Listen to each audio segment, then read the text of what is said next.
Hello, everyone, and welcome to episode number 104 of the Purple People podcast. This week's show is titled Hangin' with Mr. Cooper. We'll talk a little bit more about that in a little bit. My guest host this week, I don't even know if he's old enough to know who Mr. Cooper is, but he's here to help me out with the show and talk some Minnesota Vikings football. I'd like you to welcome Gene LaVoy to the show. Hey, everybody. Now, Gene is, I believe, the creator of Minnesota Vikings memes, correct? Yep. So if you see those really funny pictures of Minnesota Vikings players, or even a couple anti-Packer ones, I know he tends to put a couple of those out once in a while, Yeah. that they might be from him. So if you have a chance, go check out Minnesota Vikings memes. Great page, great follow. I highly recommend it. What is the Facebook and Twitter address for those? Just search Minnesota Vikings memes on Facebook, and it's the largest page you'll find. And then on Twitter, it is at Skol Memes, SKOLMEMES. Excellent, excellent. Yeah, I highly recommend you check it out. I get some good laughs at those photos every time I take a look. So you're doing a good job over there. Keep it up. Yeah, thank you. Up next, we're going to talk about quick hits because I love talking about quick hits. I do it every week. And we got a couple. We got a couple. Let's do her up. All right. First of all, Listar Jean, the Houston Texans speedy wide receiver, was released by the Vikings. Later, it was revealed that he had an undisclosed injury that I'm still not really sure what it is, but he cleared waivers and made the way to Minnesota's IR, so he will not count as a roster member for the Minnesota Vikings. He's a guy that would have been a lot of fun to watch in camp because he's got the speed, he's got some NFL experience. He might have been able to make a difference, but since he was on a one-year deal, the Vikings will either have to extend him or figure something out for the future because it looks like he may not get a shot in Minnesota. All right, and with the spot that they released him, they picked up former Cleveland Browns wide receiver Josh Cooper. Now, the head coach of the Cleveland Browns, or I don't know if he was the offensive coordinator or not, but offensive coordinator Norv Turner in Cleveland is now the offensive coordinator in Minnesota. So he is very familiar with Mr. Josh Cooper, so maybe he sees something that he wants to bring to this Minnesota Vikings team. Yeah, you never know. There's really maybe he knows his system pretty well. Maybe he's just a student of the playbook, as you can say. Very well could be. If nothing, it's a high potential guy to bring in. If things don't work out, that's okay. If things do, that's great. There's always room for extra players in position battles, which is what this show is going to be about. We're going to be talking about that in a little bit. But next, we had a couple high-profile releases this week, most of them cornerbacks. The big name is Mr. Brandon Flowers from the Chiefs. Word is that the Vikings called and inquired about him, but that the interest is nothing super serious, so I wouldn't expect to see Brandon Flowers signed to the Vikings this year. Yeah, there's always talk about that one veteran, two veterans that could possibly come to the Vikings, but you rarely see that kind of stuff. No, and I'd expect Brandon Flowers to be demanding a little bit higher salary than the Vikings would be able to take. Right now, I'm betting that Minnesota is taking a look at the money they have left and looking at extending tight end Kyle Rudolph and guard Brandon Fusco. Yeah. That's how I feel that they're going to spend the rest of their money. I don't see them dropping $7-8 mil a year on another undersized cornerback, despite his great skill set. I don't think he's a good fit for the scheme, and I just don't see it happening. Yeah, he's proved to be a pretty good player over the years, but I have no clue how he fits into Zimmer's defense or the Vikings defense whatsoever. So no, and the fact that there's already reports that it was nothing serious is something that you can kind of take to heart. Yeah, you never know. Vikings are always calling around to see. They're always poking at some fun. Oh, absolutely. Got to try and see what you can get. Yeah. All right, we've got Matt Khalil. It was discovered that a lot of his struggles from last season came from a knee injury that hampered him through most of the season. Although I have a feeling that starting next to Charlie Johnson didn't exactly help his situation either. Yeah, I think we talked this time last year, or right around training camp, and we said we talked about Charlie Johnson and how he has to be that good player that he was before when Peterson won MVP, but then never turned out to be that way. So No, it's things just haven't yeah, worked out. yeah, But he's got some competition, and I'm sure we'll talk about that coming up. yeah. I'm ready to talk about that left guard position. Well, I'm glad to hear about it because we are moving on to the offensive camp battles, and we'll start out with the one that everybody wants to talk about, and that's the quarterback position. What do you see happening with the quarterback position going into the regular season? What sort of results are we going to see in preseason and training camp? Oh, I don't know. I've been fumbling around with these different ideas of uh, Bridgewater starting right away or Castle starting right away and just ease Bridgewater in, but then people are saying, "Oh, well, it didn't work out so well for Ponder and all that stuff." But then you got to realize that Bridgewater is a completely different player than Ponder. It's He's true. he's a lot more more fundamental, smarter, and he puts a lot of time in not taking away anything from Ponder, even though there's a lot you could take away from him. Oh, sure, he's got his critics out there, that's for sure. Yeah, yeah. But uh, then they'll say, oh well, he wasn't in a Bridgewater wasn't in a good conference in college, but you can't take anything away from the tape on No. Bridgewater.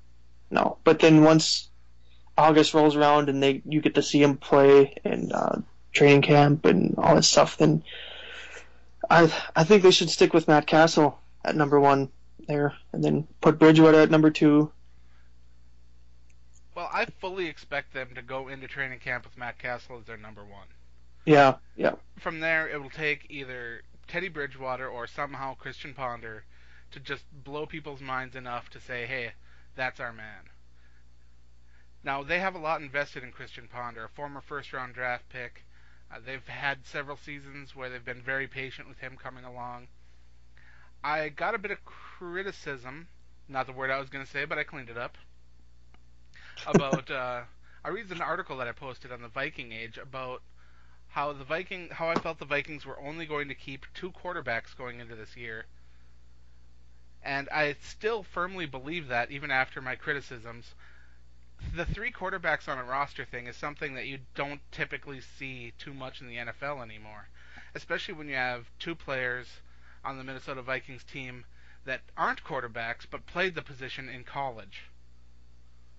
So I could see Matt Castle and Teddy Bridgewater coming along, and that would leave Christian Ponder the odd man out. There's sometimes you just got to cut your losses and try to pick up what you can for the players you have. And I think that Ponder's in that sort of situation, similar to the one that Blaine Gabbert was in down in Jacksonville. yeah. I'm kind of shocked that Ponder didn't get traded or dealt on during the draft weekend. Like just get something out of like what the Jaguars got for Gabbard, a sixth rounder, or even maybe like a seventh rounder and a player or whatever. Now Ponder did have more success than Gabbert, but then again, I believe Ponder had a lot more talent around him than Gabbert did on the offensive side of the ball down there. Yeah, by far. I mean, how it's pretty easy to hand it off to the best running back in the NFL. We're not talking about Maurice Jones-Drew, are we? No, no, no. We're talking about our guy up here north. All right, all right. Up next, we got running backs. That includes the fullbacks. There's quite a few of them. We got fullbacks Jerome Felton, Zach Line. We got running backs Adrian Peterson, Matt Asiata, Jarek McKinnon, Joe Banyard, and Dominique Williams. Quite a few names there that several listeners probably aren't too familiar with. Jarek McKinnon is a third-round draft pick rookie. He's already been praised for his explosive moves during OTAs. They're talking about him being a third down, scat back, pass catcher in the backfield kind of guy. And that is something the Vikings have been lacking and something that offensive coordinator Norv Turner seems to like. So it could be good. Could be a good situation. Yeah, I like what that I like the McKinnon pick because he's kind of like the Swiss Army knife down in Georgia Southern. Yes. Came in as a defensive back. I think he played safety Yep. and maybe a little bit of corner down there, and then he played quarterback in their little unusual offense Yeah, with the it's triple weird watching option. that on tape. Yeah, It was yeah, strange to watch. the triple option wildcat, whatever you want to call it, and then he moved to strictly tailback this past year. So I like the versatility and all that stuff. Just hope he doesn't. He's just hope he sticks to one position and doesn't become the next Joe Webb. Yeah, like I said, he's got a lot of potential. But when the Vikings drafted, I felt there were more polished running backs available. And to me, McKinnon will still have to win me over. I'm still a skeptic. But he has the potential to do it, and I hope that he can. Yeah, coming from out of OTAs and all that stuff, it seems like Peterson's pretty impressed with his mobility. Oh, This is yeah. McKinnon. Yeah, his mobility, catching out of the backfield, and the ability to make people miss. So If I hopefully, remember right, they were talking about how Adrian Peterson's fast, but McKinnon just blows him away in foot races. yeah, well, maybe it's hard to beat Peterson in a foot race, even on one ACL or whatever. Uh, Yeah, he was outrunning some of the fastest guys in the league. Even Percy Harvin, when he was on the team, they'd have races that were just unbelievable to watch because they're both such great athletes. And McKinnon is one of those guys too that's just a fantastic athlete, but he needs to translate that to the running back position. yeah, I feel once he learns how to play uh, football in the NFL, he has the potential to be something pretty special. Absolutely. We have the mainstays, Adrian Peterson. He will be on the 53, barring some absolutely horrendous event. Yeah, we don't want to curse him of anything, but he'll be the first person on that list. Right. We saw the Vikings last year leaning on Matt Asiata when both Peterson and Gerhardt went down. Asiata found the end zone a couple times, didn't really have a very impressive yards per carry average, but he's a guy that they could put the ball in his hands if worse comes to worst. So I could see him making the final 53 based on that. Yeah, as possibly this second or third down running back, just as a security blanket for if Peterson does end up going out of the game early or something, you could bring Asiata in, and it'd be Right. you could run this almost the same plays and He get could be this. the new Toby Gerhardt. Yeah, yeah, Fullback is interesting because Jerome Felton, I believe, will be another given. yeah. But He'll be Zach there. Line is the real one to take a look at because Line would be the backup fullback and a utility tight end. Now, Line is really strange because you don't hear a lot about him, but there's so much he can do. Not only does he have those two things, but he's also a key member to the Vikings special teams unit when healthy. So I could see him making the roster just based on those things alone. Yeah, it's going back to McKinnon. Like with line, it's versatility, lining up at fullback or either tight end, and then special teams is where a lot of these guys make their roster spots. Like Absolutely. yeah, 10, 12 guys are are in just because of their abilities on special teams, and then they also help with backups at other positions like Zach Lyon. Absolutely. The two guys that I feel might not make the final roster, I'm saddened to say that one of them is Joe Banyard, because I always get excited by his play during preseason. And I know this preseason I'll be watching a couple games and I'll get excited for a couple plays that he makes. And I'll be like, oh man, and then when he gets cut I'll be disappointed. But I'll have to go back and listen to these shows and remind myself, hey, it just doesn't seem to work. And I don't really know enough about Dominique Williams to make a really solid judgment call on him. He's a rookie that came out undrafted, and honestly, I haven't watched enough film of him to really know. So as of right now, I can't say that I would like to see him on the 53. But if he has the talent and can display it during preseason and training camp, I could see him as a valuable option for the practice squad. Yeah, I think he was like a D1 AA, really smaller school. Maybe it was a two-way school out of like Pennsylvania or New York or whatever he came out of. Yeah. I Yeah. still have a really hard time not saying Dominique Wilkins. That old school basketball fan in me just can't let it go. Yeah. Let's talk about the other offensive position that involves the football, the tight ends. There's going to be a couple interesting things going on here. We got Kyle Rudolph, who should be a lock for the roster. Hmm. And then we got a bunch of interesting guys like Red Ellison, Chase Ford, Alan Reisner, and A.C. Leonard. Each of them has something very appealing to them that could make them candidates for making this roster. Chase Ford last year played very well in the absence of John Carlson and Kyle Rudolph. Rhett Ellison is that Klein Saucer type player that is hard nosed and you love him being out there. Alan Reisner is another one of those utility guys that he can go out there and block, he can go out there and pass catches. In a pinch, he's good even on special teams. One of the real interesting guys, though, is A.C. Leonard. He's a guy that I expected to be drafted but ended up not being selected, and the Vikings got him as one of their priority undrafted free agents. Now, if he doesn't make the 53 and he ends up on the practice squad, I almost expect a team to try to poach him off there. Yeah. Well, the he is a pretty special athlete. I'd have to say. Well, he made it to the NFL, but you just got to see what these guys bring. He's got a Norv Turner is known for making these tight ends from nothing to something. Oh yeah, Like Jordan Cameron, no one had heard of him, and then yeah, here comes like Norv Turner into Antonio Cleveland, and Gates. boom. Antonio Gates, this basketball player, Oh yeah, goes to San Diego and then has a Pro Bowl, possibly Hall of Fame career because absolutely. of Norv Turner. So you never know. It could be Rudolph has a monster year, or you could see one of these other two or three guys one of them have a good year, and just that'll be a spot to watch come preseason and the first 4 or 5 games of the season. Where Absolutely. I feel like those spots are going to go right down to training camp and maybe even down to the final game of the preseason. yep, yep, The offensive line. We've got centers, John Sullivan and Zach Kieran.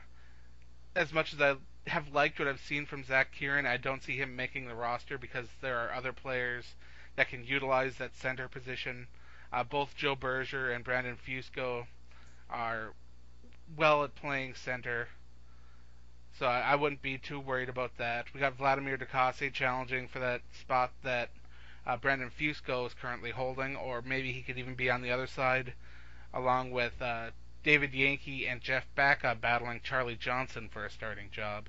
The guard position is going to be the most interesting of these to watch because we're going to see Matt Khalil, Matt Castle. I don't want Matt Castle to be the Vikings offensive tackle. That'd be awful. But we'll see Matt Khalil and Phil Lodeholt back as the bookends as the offensive tackles. John Sullivan isn't going anywhere. I don't see Fusco getting beat out for that right guard position because last year the combination of Lodeholt and Fusco were one of the best run blocking teams in the NFL. So I don't see that changing anytime soon. But it's that position where Charlie Johnson is that we're going to see a lot of competition, especially from Backa and Yankee, as well as Berger and Vladimir DeCosse to a lesser extent. yeah. That left guard position is there's a huge hole there. It's almost like I don't know how to say it, but there's 3 guys that could easily start there with the talent that's on the roster or whatever. But then Absolutely. you have to find that one right guy that's gonna fit well within the guy to his left and the guy to his right, and then whoever is playing quarterback and whoever is playing fullback, and you have to like. I like I like Yankee because he's the Stanford Right. tough nose kind of just beat everybody up kind of player that Stanford all their linemen have been known as. Yeah. But then I don't know what to expect out of this Ducasse or Vladimir DeCosse has never impressed me.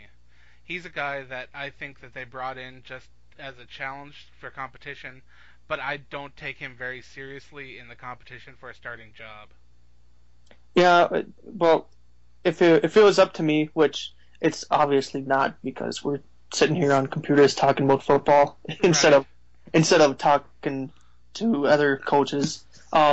But if it was up to me, I'd put Yankee in there right away because he was a steal in the fifth. But you hit the nail on the head earlier when you said that the offensive lines are all about continuity, working with the guy next to you, working with the rest of the team, getting things down so people know what to expect. And hopefully during preseason they can work that out so that maybe one of these new guys can get things together well enough so that they can unseat Charlie Johnson at guard. Who knows? Maybe even Johnson will come out with a fire under him and play his heart out. You never know what can happen in the NFL. Yeah, hopefully he comes out playing like his hair is on fire or his pants are on fire or his shoes or whatever. Just hope he comes out playing like he's on fire. But yeah, like as an offensive player, you have to know what everybody else is doing, even the quarterback, running back, and whoever's the best at just playing your spot and knowing it's weird. The offensive line it takes a uh, special person to play the offensive line, and we just have to figure out who's going to play our left guard. Absolutely. The other spot that I think is an interesting watch in camp is going to be the swing tackle position because we've got Mike Remmers, Antonio Tiny Richardson, Austin Wentworth, Kevin Murphy, Matt Hall, and Pierce Burton all competing for a spot as a swing tackle. That's quite a few guys for one spot. Yeah, which I don't know. I watched a little bit of Volunteers football, and so I know who Tiny Richardson is, and I know Right. how big he is. One of the biggest guys in this 2014 draft. Absolutely massive. Yeah, huge. But it's so I have no clue what to expect from the swing tackle or whatever. But I'm pulling for him just so he can make the practice squad or whatever because he has a good story about getting hurt and coming back and all that stuff. So And then we'll end with the fun one, the wide receivers, because this to me is probably the most fun, trying to figure out what's going to go on here. I think you'll agree with me that three of these guys are pretty much locked in stone for this year. Greg Jennings, Cordero Patterson, and Jarius Wright. yep, I believe Jerome Simpson will make the roster because he was so impressive last year, and because they're paying him almost nothing. yeah, they're getting him. They gave him the Pawn Stars deal on that one. Oh, they absolutely did. Yeah, yeah. And that leaves one spot if the Vikings decide to take 5 wide receivers, 2 if they take 6. And then there are 6 guys competing for those spots. Well, seven guys competing for those spots. Rodney Smith, who, if listeners of the show should probably already know that I'm a huge Rodney Smith fan. Yeah, yeah. Adam Thielen, a lot of Minnesota fans are very familiar with him. Eric Laura, who was a number 1 in college with Jimmy Garoppolo.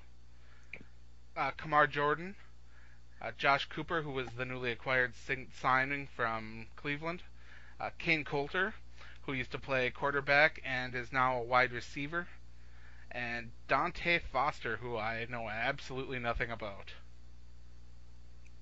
Yeah, that fifth or sixth receiver spot is going to come down to. Uh, it's gonna be fun to watch that competition because I plan on heading down to training camp like I have last year. I had a blast last year. I've never been, but I want to go so bad. It actually is really fun. You get to see a lot of people wearing their like game day stuff, and then you get to see these players that you know. It's like, oh, I watched you in college, and now you're wearing purple. It's pretty sweet. Oh yeah. Yeah, but it's like this wide receiver position is every year for the Vikings. It seems like we have like the luck of the draw for the fifth person or the sixth person or whatever. Right. Whoever stands out on special teams, basically. Because Rodney Smith ended the season last year on the Vikings 53-man roster. So far during OTAs, Adam Thielen has been getting a ton of praise from coaches and staff. Eric Laura brings versatility to the team. Another guy that was a college number one, but could see that kind of potential in the NFL. So we got a lot of guys here with a lot of talent, and it is going to be one heck of a fun competition to watch.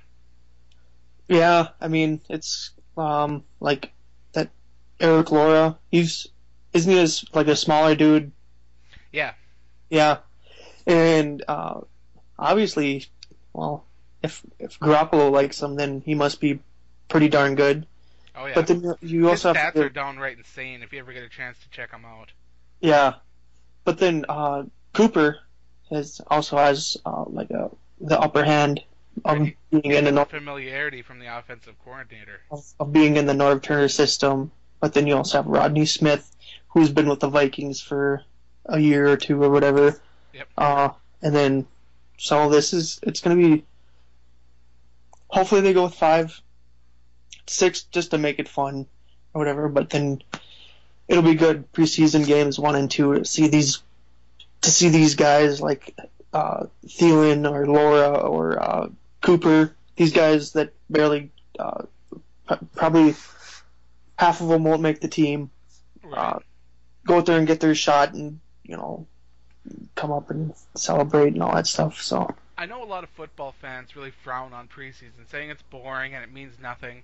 But when you tell it to guys that are battling for one spot when they're fighting 6 other guys for it, that is not nothing. it's like go watch the movie Invincible with Mark Wahlberg. It's like that.